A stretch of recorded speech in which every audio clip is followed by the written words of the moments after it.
It is that time of the year with season 2 just around the corner. What do we want in season 2/15/41?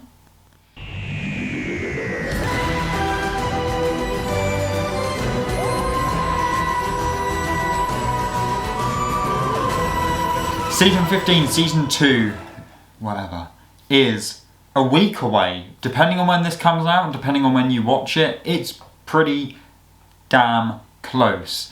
And it's become a yearly tradition, even though I've only had this channel for like 2 years, in which I will go through 5 things that I would like for in series 2. And this can be stuff that I have heard of, rumours I've heard of what they're going to try and do, and I'm either quite on board of that.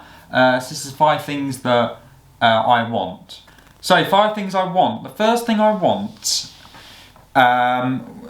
is a monster that I know. Yeah, look, I am actually quite an advocate, and I've gone on record saying that I quite enjoy new villains. I've also gone on record saying I don't want the Cybermen or Daleks anywhere near the show for a very, very long time. As much as Ncuti Gatwa really does want to face off against a Dalek, we can maybe give him a Dalek cameo. That's as far as I will accept. But I'm talking more of a sort of things that have been in the past, but only a one-time thing. The example I'm going to bring up is because I've heard rumours about it, but generally as an idea, it would be the type of thing that I'm talking about. The Midnight Entity. Now, the reason why the Midnight Entity is the most interesting one is because we know nothing about it. It could be a god, so that ties into potentially the series.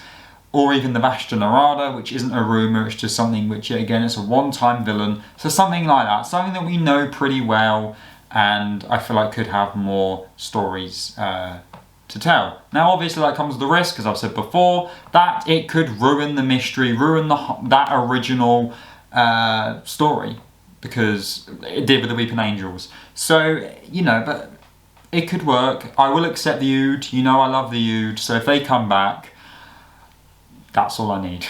Okay, the other thing is more stuff off Earth. Now, of course, yet again, this has been rumoured and it's looking pretty likely, but also this Disney deal could be over pretty soon.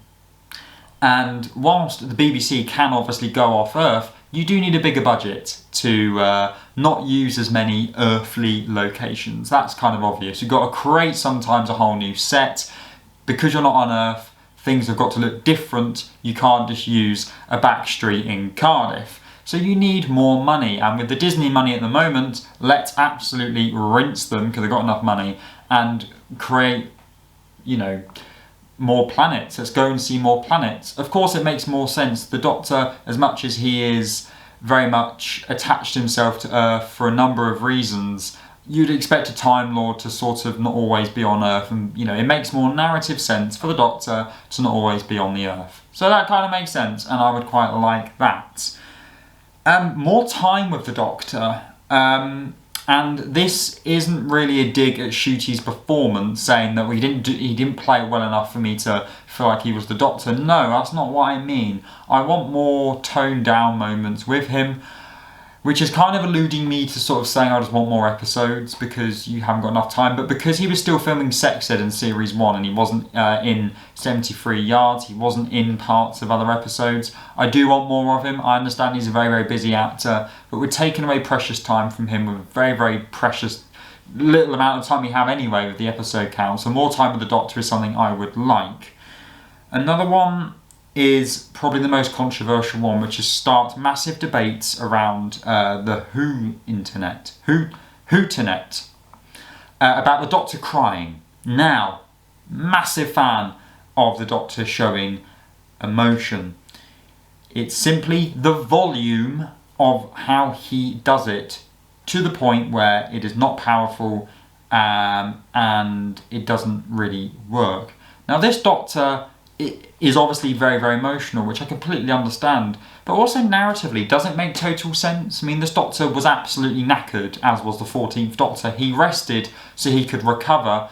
I know he carries a lot of history of dread with him, but he's had time to relax, and that was kind of the main reason why he was getting so stressed and emotional, was because he didn't stop, and then he stopped, Then the 15th Doctor came along, and then he's probably the most emotional Doctor we've ever had. Yet again, it's not a flaw.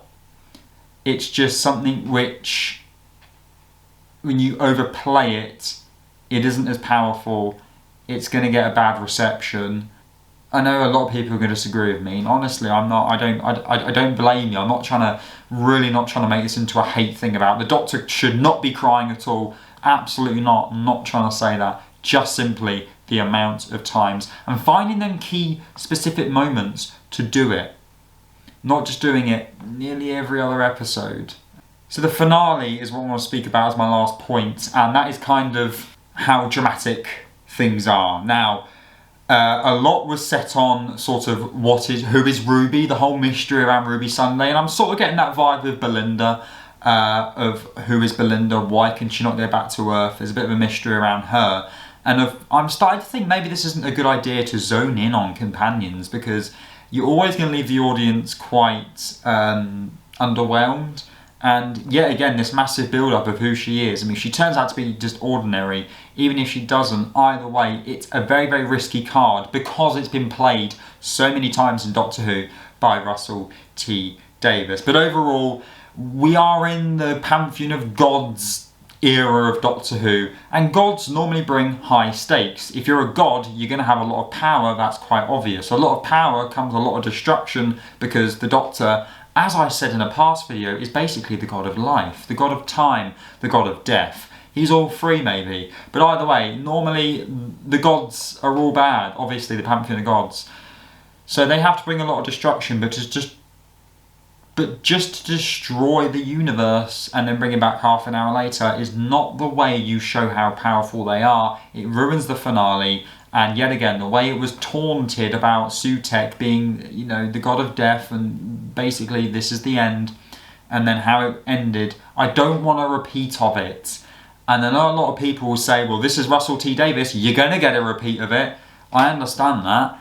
But I prepare myself now, and I'm preparing you guys. Do not be disappointed if he goes down the exact same route for the finale again and destroys the Earth. I'm expecting it. So those are my views. Few things that I would like. Of course, I had to slip the Ood into it somehow. Are you feeling excited? Because I certainly am. That was really cringe, but I generally am.